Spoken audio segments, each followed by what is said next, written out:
Hey, this is Ben Eubanks, host of We're Only Human. I'm so glad you're here for the episode today. I'm excited for you to hear my conversation with Nicole Eisdorfer. Nicole's become a friend over the last year or two and somebody that I always look to for big ideas, big thinking. And in the conversation today, you'll hear things like the number one skill that Nicole would give every HR person if she had the magic wand. We're going to hear about big thinking, how to go beyond surface level ideas, and so much more. I hope you enjoy this conversation here with Nicole. Don't conduct your analysis in isolation because data is so incredibly powerful. Not defending just the tribe, but defending the organization. Those creative people that you really want to keep empowered, keep excited, keep motivated, keep thinking. A good experience pays dividends down the line. Stereotypes tend to break down in proximity.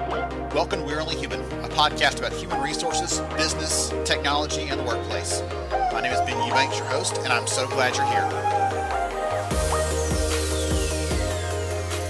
I mean, if you strive for it. I'm going to say you're better than okay. I'm going to go put that on the record right now. Hey, everyone, welcome to We're Only Human. I am Ben Eubanks, your host, and I am here today with Nicole Eisdorfer. We're going to be talking about some fun things like, how to be less terrible at HR, value alignment, connecting with the things our people need from us at work, all that good stuff. And Nicole, I've been looking forward to this for quite some time, so I'm so glad you're here. Welcome. Thank you so much. I am so excited to be here. There aren't even words. Yes. Well, you and I were talking before the recording started about squirrels, and you and I both have like squirrels that have squirrels, okay, running around, just chasing our attention away. And so I'm excited to focus on some of these key things today and have some fun. I hope we laugh more than once. I hope the audience laughs more than once. Even if you're out there standing there washing dishes, driving the car, whatever else, laugh out loud, have some fun with it because we will. So, Nicole, before we get into some of the fun stuff we're going to be talking about, would you take a minute and tell the audience more about who you are and what you do, please? So I am one of those HR people who stumbled into HR accidentally. That's the story of so many of us. Mm-hmm. I spent some time doing the traditional HRBP things, and then I took a break and I decided to come back and learn about the things that we tend to be bad at in HR. So things like data and things like our systems and just the tech pieces. I spent a lot of time as an HRBP getting these absolutely beautiful dashboards from our people analytics people that would not in any way give me what I needed. I was like, oh, it's so pretty. And I'm never going to look at it again because it is not what I wanted. And so what I learned is the tech and data people were never going to learn our language. And so therefore, it was incumbent upon us in HR, if we ever wanted tools that were going to work for us, to learn their language. And so that's what I've spent the last couple of years doing. I did a boot camp for data analytics. I learned SQL. It was odd, but kind of fun. And now I'm doing this job where my two counterparts are industrial engineers, and it's amazing. My actual job is to ask a million questions all day and draw. Which seems, for some people, that may scare them heavily, okay, to hear that you got to ask questions, you got to question things and be curious. Like there are people that I talk to about the importance of curiosity, like, yeah, but I don't know what question to ask. Like, all of them. What do you mean? Like, yes, you should be asking a question right now about what questions to ask. That's even a question itself. And so I love the idea that you get paid to be curious. You get paid to maybe push some boundaries a little bit or push on some of the things that are common assumptions. That's both challenging and probably a joy. Oh my gosh, there are no untouchable third rails, and the level of delight that I take in saying that, if it makes you feel like your gut is clenching to ask the question, that is your red flag that it's a question that needs to be asked. And we take so many workarounds and inefficiencies and just sheer gunk for granted, and we don't even realize it's there. And that's my entire role right now, is just pushing back on why are we doing this? And I get to be like an unregulated toddler following my curiosity. Like I ask why a million times a day, and then I ask it some more. That's exciting. Okay, so I'm thinking about the people that naturally are drawn into HR are usually a little bit rules oriented to some degree. But I heard a great leader years ago that said the best HR people are high people oriented, low rules oriented, because we know when and where to start pushing the boundaries, when and where to start saying, hey, I know that's what we have to do. And we'll make sure we do the minimum required by law, but we're going to actually go in this direction because we're better for our people. And start really challenging the commonly held assumptions. And yet at the same time, it's weird when you say that to an audience that doesn't know HR or isn't fully HR, because they're like, aren't you the ones who make the policy manuals and stuff? Like, yeah, but we're also the ones that know all the best loopholes. Yes, and right? I always joke that HR people are all the people who, in their childhoods, all of their relatives spent all their time telling them they should go to law school. And we were like, no, I don't, no, it's not for me. But then we ended up in HR, which is sort of like sub law school. So, Sub law school, um, extra law school. I'll with extra. I won't go sub. Come on now, we're beyond that. extra law school. I like it. I There mean, we I go. told you I got to use the words, I forgot what words I got to use. What were they? Dear Lord. Yeah, fundamental misunderstanding. That was it. The Yes, Roomba of yes. thought. It has bounced off a wall, it's hanging on a stair, and now it's gone. Okay, so I told you your intro would take like 5 minutes, and that's my fault. So this is good though. This tells everybody out there what they're getting. They're getting the peek behind Nicole's name and figure out who you are, what you're about. So one of the things that I do know about you is that you have this very broad range of interests, right? If someone could see your background right now, if you're deeply into your podcast player and you can see all of these really interesting things that are lined up behind Nicole on these shelves, how do you think that range of interests helps you better at the work that you do? Yeah, so I don't know, 10 years ago, I read in some random article or book that I was in for school because I've been in school my entire adult life for literally everything that isn't math. Please don't make me do math. Although if it goes in Excel and can be pretty, then I'm on board. But there was this thing that was talking about how the people who have solved the biggest, stickiest problems in most fields were not people who came from that field. And the reason for that is because they were not the people who were stuck in the framework of that field. So physics problems are solved by chemists, they're solved by people who are just to the side. And one of the things I say all the time is I like to go play in sandboxes that are just to the side of mine. And that's so I don't get stuck in one specific framework or one specific way of looking at things. Also, I don't do repetition. I get very bored very quickly.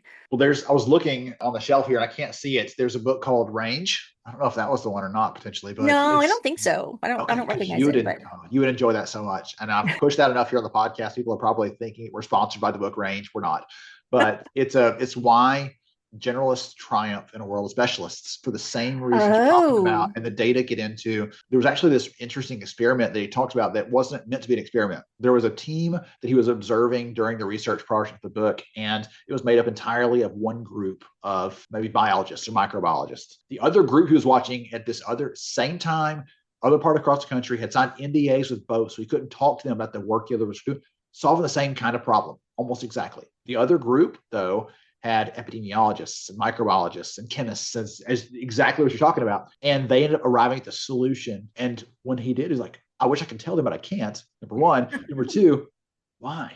And it's because they had this broader range of people, of perspectives they brought to the problem versus when you are all microbiologists, all problems are solved with some microbiology answer.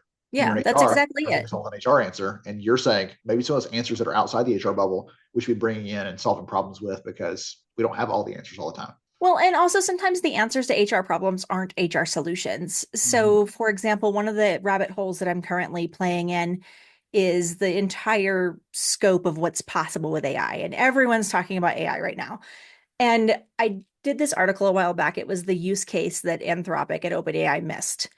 And the entire thing I was thinking is that when you work extensively with these programs, they don't only know what you're interested in, what you're asking about, but they understand how you think. And so if I were Sam Altman, what I would be selling to the companies who have these enterprise accounts is the metadata and not, what did Ben search for, but how does the way Ben uses this program indicate to me things like his curiosity and his learning agility and his creativity?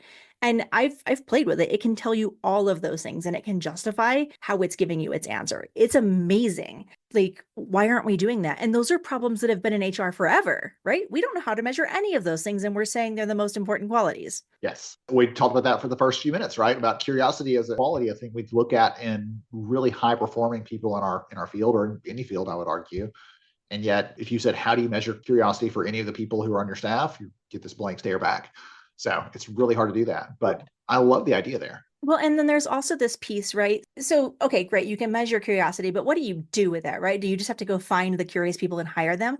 Well, it's a base level trait, and curiosity and creativity can also be trained. And it's not, I mean, you're not stuck with some level of creativity that you're born with and that's all you ever get. So, how can you build those into your population and your development programs? And how can you foster these in your people? See, that's the excitement that I get out of these conversations. This not just a service level, oh, here's 10 more ways to use ChatGPT for HR. I go down a layer deeper for things like this, but what does it tell us about our people when they're asking questions like this?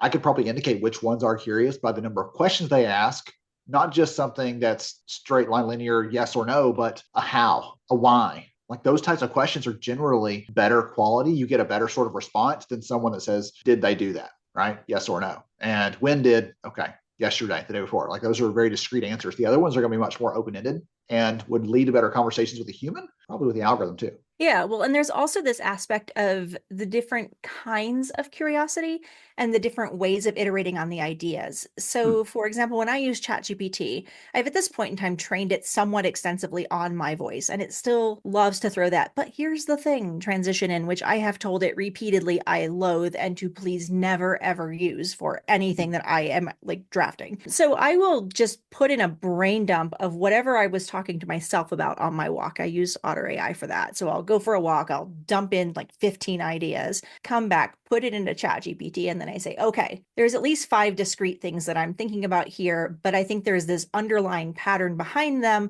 I want you to serve as a thought leader and help me parse apart based on everything you know about me, why I'm caring about these and why they're percolating in the back of my mind.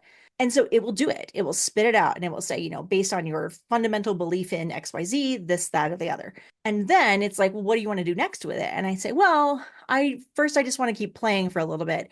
And I think this other thing is also related. And I'll just start pulling things in. And that's an example of convergent thinking. And the chat can measure it. It can say, based on everything it knows about you and everything it knows about typical users, where in the general population you fit on that metric. And will it need to be seen and tested? And will there need to be ethical oversight? Absolutely. But this is why HR should be in these conversations because we know our problems. The engineers do not. And so they're going to build something for us, and it's going to be just like those gorgeous but useless dashboards that I used to deal with. Yes, it will. In their mind, it serves a purpose, but it's too far removed from the actual user to be of any real value when it gets out there. That's a common problem. Again, in any field, you're building a product, you're delivering a service, or you're in HR and you're trying to take care of a challenge. The far more removed you are from it, the more your answer may look great from a textbook perspective, but terrible in a practical perspective. Oh, yeah. The number of user experience tests and user acceptability tests where they never actually had a user look at it. Mm-hmm.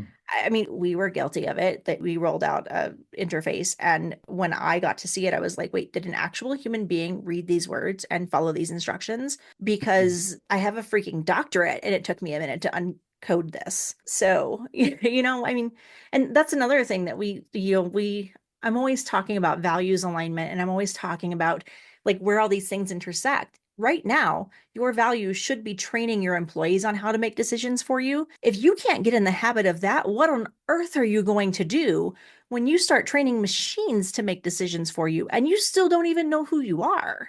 That is a good transition. I was going to ask you about the values alignment piece.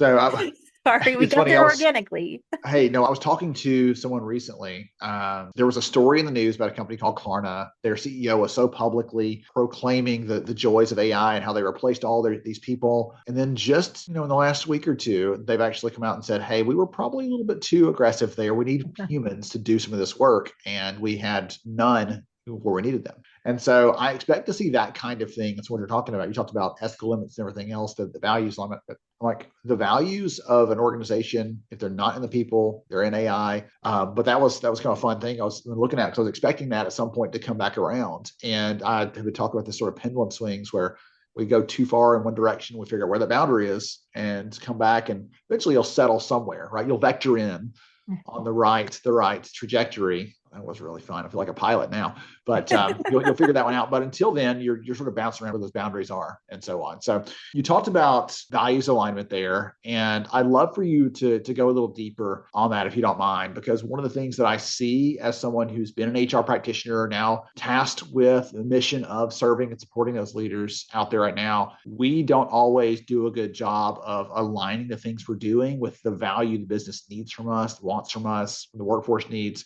We sort of touched on that a little bit earlier, but go deeper there if you don't mind. Yeah, so I think we're going to do a little mini history lesson.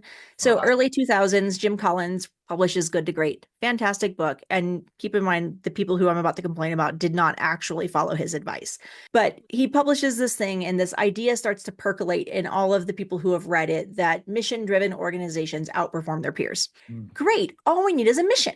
And so they convene their committees and they write their beautiful statements and they slap it on every single mouse pad. And then you have things like, Enron. Integrity was one of their core values. The irony of the people who led to the entire SOX compliance issue being the people who had integrity on their wall is sort of mind-blowing.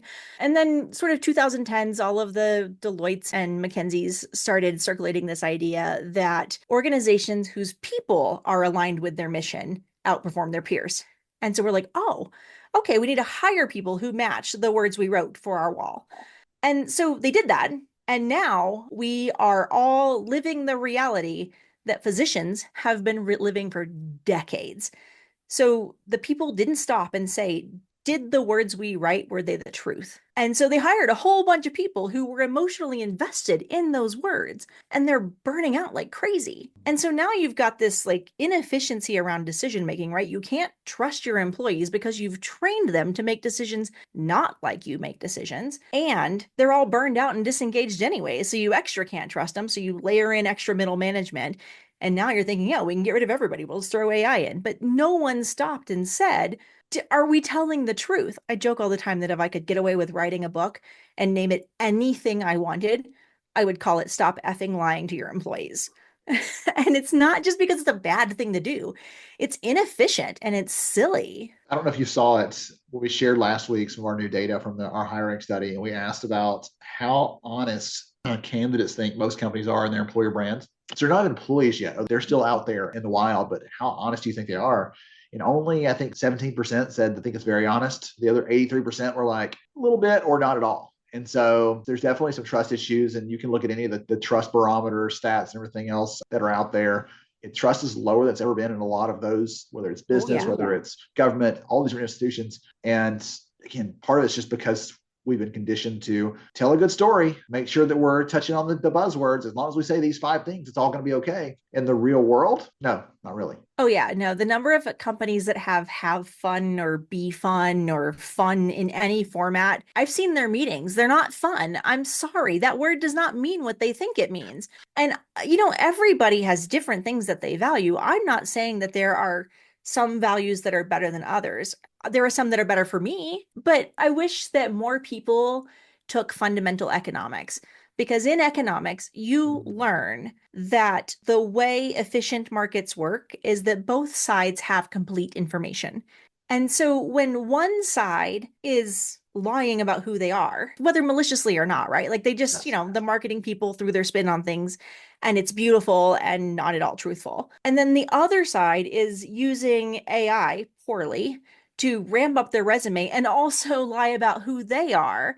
I mean, it's just madness. And it's a terribly inefficient market. And of course, no one trusts each other. I'm still stuck on the Princess Bride reference a minute ago. I don't think that word means what you think it means. Hey, my mug says fluent in movie quotes and sarcasm. I mean, again, the podcast audience can't see the mug, though, Nicole. So they need that reference, they need that reminder there. So if you can squeeze one more in before the end, I would be happier than the Dread Pirate Roberts. So the efficient markets piece there on economic comment, that one like got me a little bit, because I've been in closed door sessions with companies like Glassdoor and others. And that's the picture they're trying to paint of that. But then when you talk to like behind the scenes, how the strategy works, it's like, make sure and tell all the people that are really happy who had just joined this month to go out there and post all the reviews about the company. And anyone who's leaving, let's go out there and dispute those or try to, mark those down or find a way to get those off, because, maybe they're not really what they say they are. Yeah, so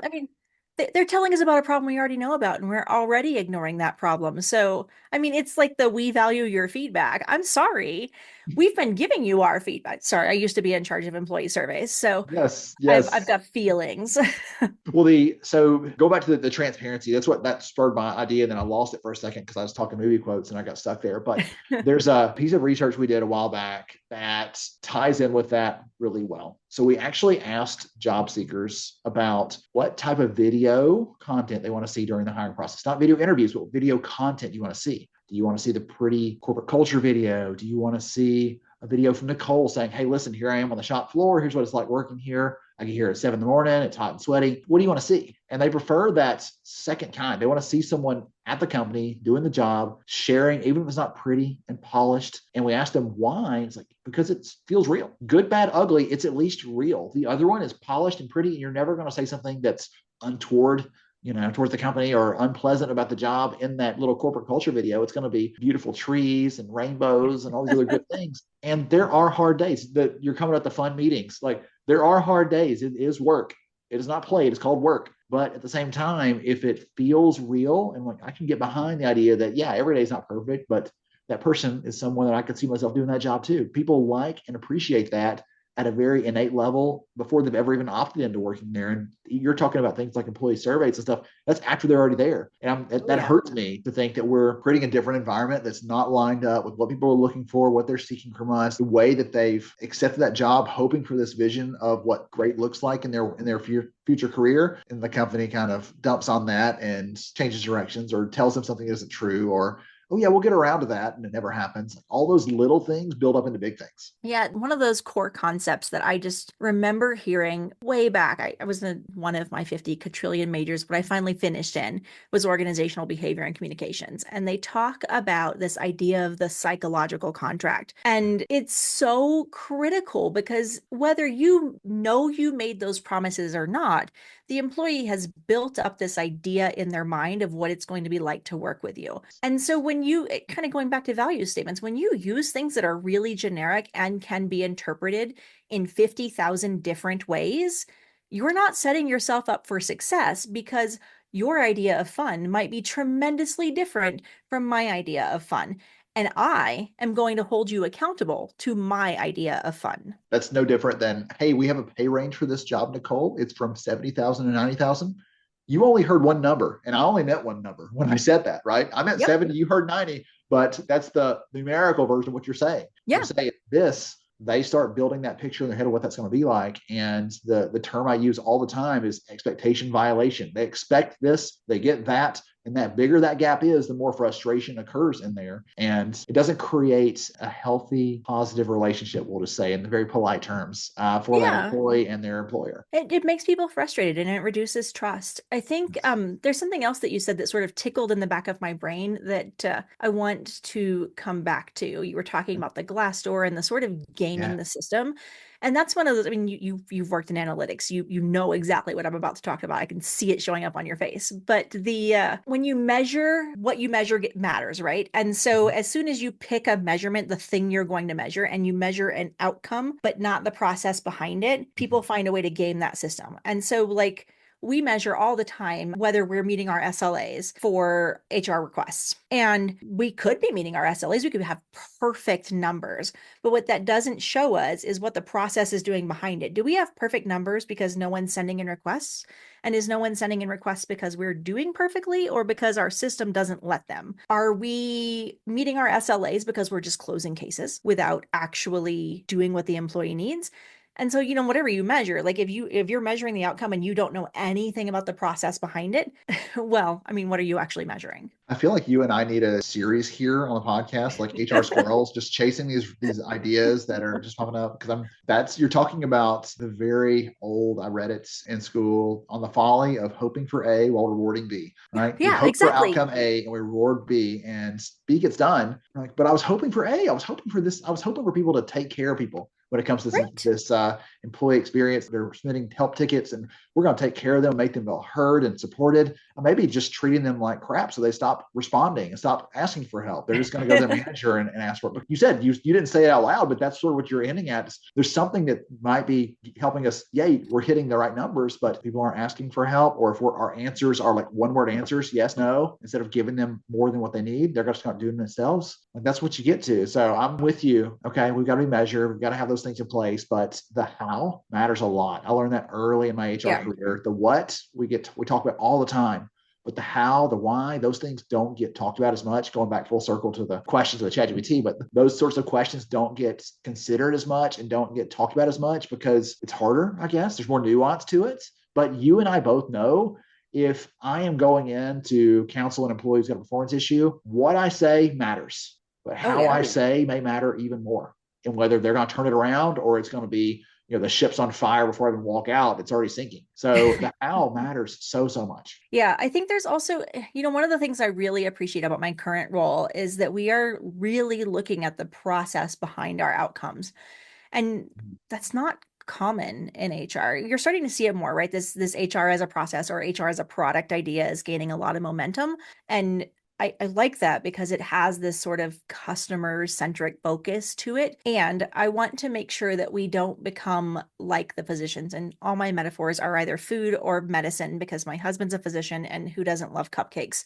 But, one of the big drivers of the opioid pandemic that they don't talk about was the concurrent focus on patient satisfaction scores. And so judging doctors on their patient satisfaction. If I'm a patient and I go to a doctor and I complain about my back pain and my doctor says, you have to go do 8 weeks of physical therapy and some of it you're going to have to live with, I'm going to give him a radically different score than if he gives me a bottle of pills that just makes it go away. Unfortunately, the harder answer was the correct answer.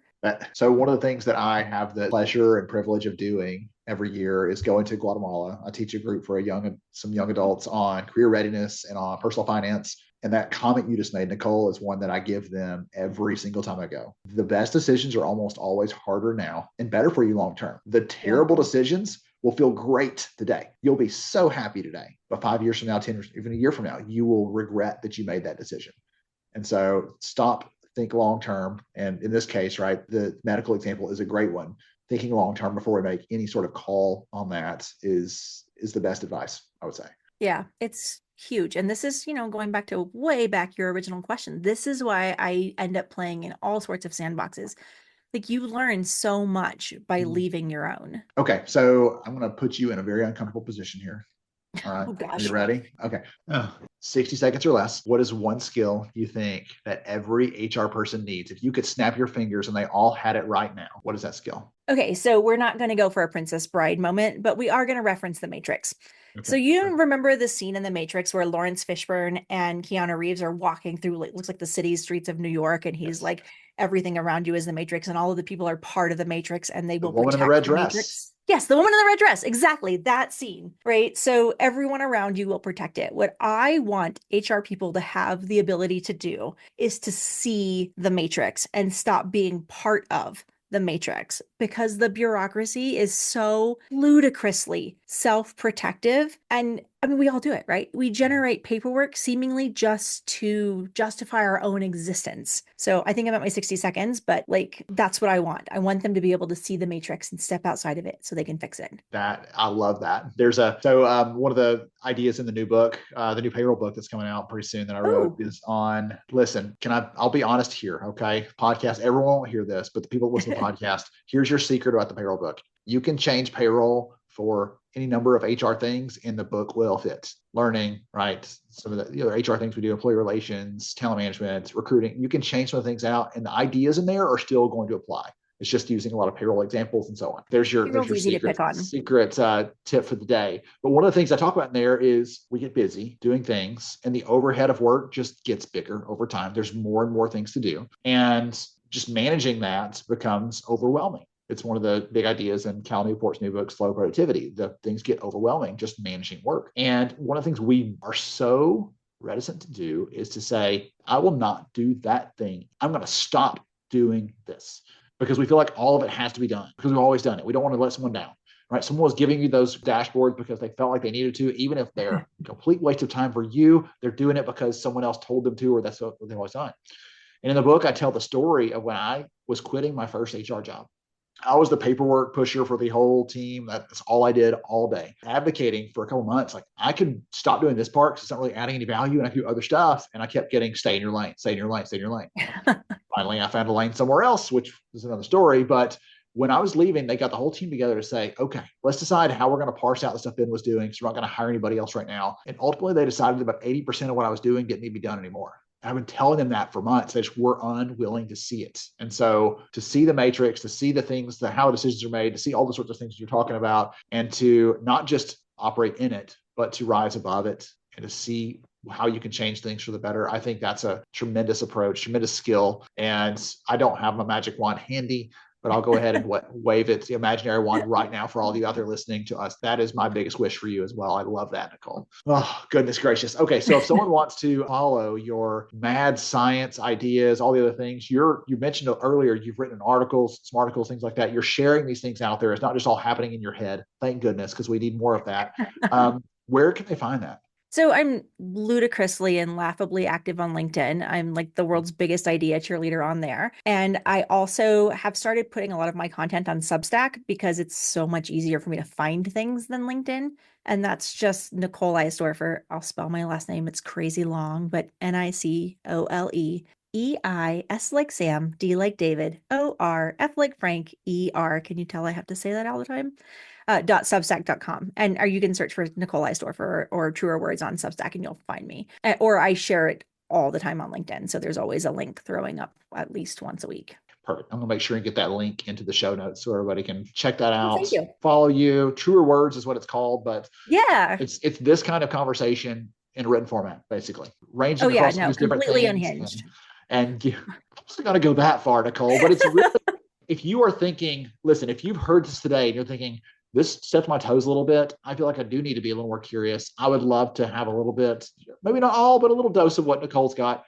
This gives you that, absolutely, as a steady drip feed to keep you so Nicole, I have appreciated this so much. I've, as you can tell, had fun. We didn't even we stayed sort of somewhere around the questions I had sort of planned, but it's been a far-ranging conversation, and I'm so grateful to be with a fellow squirrel chaser and friend. I appreciate you for the insights you shared today. Thank you so much for having me. I had so much more fun than I ever dreamed possible. Wonderful. All right, to everybody else out there, hope you got some great ideas too. A couple good references to movies, maybe not Princess Bride a couple times, but at least a Matrix plugged in there, and we'll catch you again next time. We're Only Human.